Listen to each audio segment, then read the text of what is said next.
Sewu nggih, Pak. Assalamualaikum warahmatullahi wabarakatuh. Rahayu Sagung dumadi kalising rubeda niring sambikala. Membincangkan tentang sejarah masuknya agama Islam di Nusantara memang butuh penganalisaan dari sumber-sumber data primer atau catatan pada eranya yang cukup sulit untuk mendapatkannya. Mengingat Nusantara begitu luasnya dengan pulau-pulaunya dan beraneka suku ras bangsa bahasa adat istiadat dan budayanya.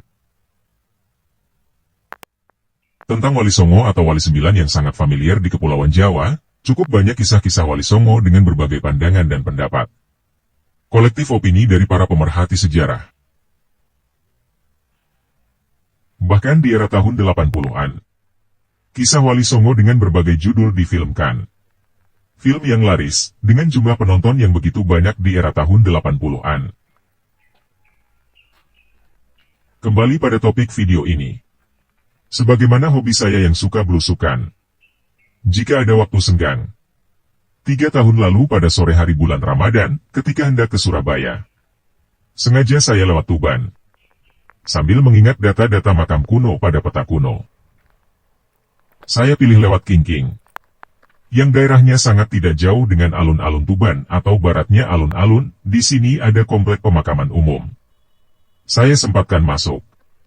Di pemakaman umum Kingking Tuban Jawa Timur ini, fokus saya mencari keberadaan nisan-nisan kuno di sini. Dari pintu masuk makam terlihat dari jauh ada sebuah makam YG nisannya diselimuti kain putih. Setelah membaca salam dan doa, saya sempatkan membuka kain putih itu, terlihat nisan ini seperti khas Melayu atau Sumatera. Di mana tipologi nisan seperti ini banyak tersebar di sana, dengan inskripsi penulisan huruf Arabnya yang khas. Kebetulan waktu itu ada bapak tua asli penduduk sini. Sedang membakar-bakar sampah kotoran di area pemakaman ini.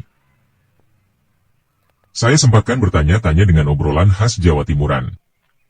Beliau juga memberi info bahwa di dalam kampung persis seberang baratnya pemakaman ini juga ada makam YG mirip di sini. Konon menurut cerita tutur, makam itu lebih tua dari Wali Songo. Mengingat waktu sudah menunjukkan pukul 5 sore. Sudah hampir waktunya para muslim berbuka puasa, saya bergegas pamit pada bapak tadi. Untuk menyempatkan melihat makam yang berada di dalam kampung. Karena waktu sudah mendekati waktu berbuka puasa, saya cepat-cepatkan untuk mengambil dokumentasi seadanya. Yang penting sudah mendapatkan foto dan alamatnya. Setelah 3 tahun, baru mendapat info dari sumber di internet. Makam ini telah kedatangan para peneliti yang berkompeten di bidangnya. Yang dipublikasikan oleh BRIN atau Badan Riset Inovasi Nasional. Berikut kutipannya. Siapa sosok penyebar Islam di Indonesia? Sebelum masa Wali Songo. Akhirnya terkuak. Nukan Syekh Jumadil Kubro ataupun Syekh Maulana Maghribi. Tapi Sirajuddin Isain Syalahuddin Al-Mabari. Di Tuban, Jawa Timur. Makam ini diprediksi sudah ada sejak 26 Rabiul Awal 782 Hijriah atau dalam kalender Masehi 7 Juli 1380. Nisan Sirajuddin Isa ibn Syalahuddin Al-Mabari menjadi nisan kubur dengan epigrafi lengkap. Yang paling awal bisa ditemukan sebelum era Wali Songo pertama Malik Ibrahim. Penemuan nisan ini berdampak kepada historiografi penyebaran Islam di Pulau Jawa, yang harus memasukkan temuan baru ini sebagai historiografi baru. Mengingat gelar Sirajuddin pada tokoh Isa ibnu Syalahuddin Al-Mabari, bukan gelar main-main. Tokoh ini bukan kaleng-kaleng. Beliau adalah Wali Songo pertama, yang belum pernah ditulis dalam sejarah, baik oleh Raffles, De Graaf, Snok Hurgronje ataupun juga berbagai babat baik dari Gresik, Jawa, Cirebon maupun Banten. Inilah seorang penyiar Islam pada masa ratusan tahun sebelum lampau sudah ada satu tokoh Islam yang menjadi penerang di kota mercusuar Tuban. Kota metropolisnya Jawa Timur dari abad 4 sampai abad 18. Berdasarkan Grounded Research, menerangkan, penemuan nisan kubur bertulis memiliki teks deskripsi di Tuban. Merupakan suatu kemewahan. Mengingat begitu langkanya nisan dengan teks yang lengkap ini, yang membuat penemuan dan pembacaan nisan ini menjadi bersejarah. Sama sepertinya epigrafi pada nisan di Sedayu atau juga penemuan nisan dengan teks Sultan Mahmud di Banten. Walau ada temuan nisan Fatimah binti Maimun dengan tulisan tahun lebih tua, namun hal ini tidak dikategorikan sebagai nisan kubur. Berbeda dengan nisan Sirajuddin Isa Ibnu Syalahuddin Al-Ma'abari, nisan ini adalah nisan kubur.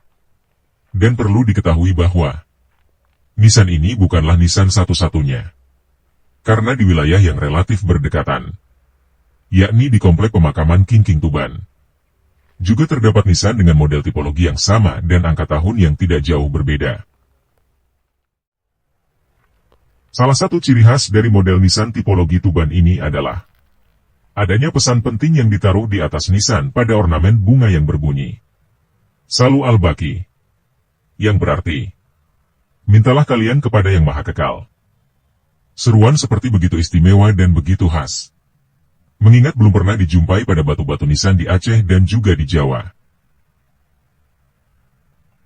Terkuaknya temuan ini membuat seluruh pegiat sejarah Indonesia berharap semoga renovasi dan perawatan kedua tipologi nisan khas Tuban ini bisa dikonservasi lebih baik dan benar-benar sesuai kaidah perawatan arkeologis.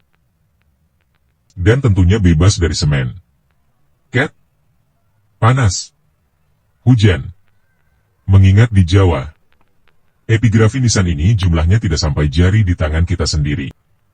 Menurut Tengku Taqiyuddin, tulisan tentang Al-Ma'abari menunjukkan penyebutan identitas asal Ma'abar wilayah Tamil Nadu atau Pantai Coromandel dalam penyebutan Arab.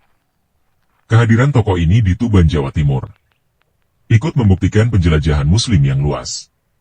Dalam penelitian nisan-nisan di Aceh yang berjumlah ribuan selama puluhan tahun, Tengku Taqiyuddin mengatakan, inilah satu-satunya nisan yang menunjukkan asal identitas dengan jelas.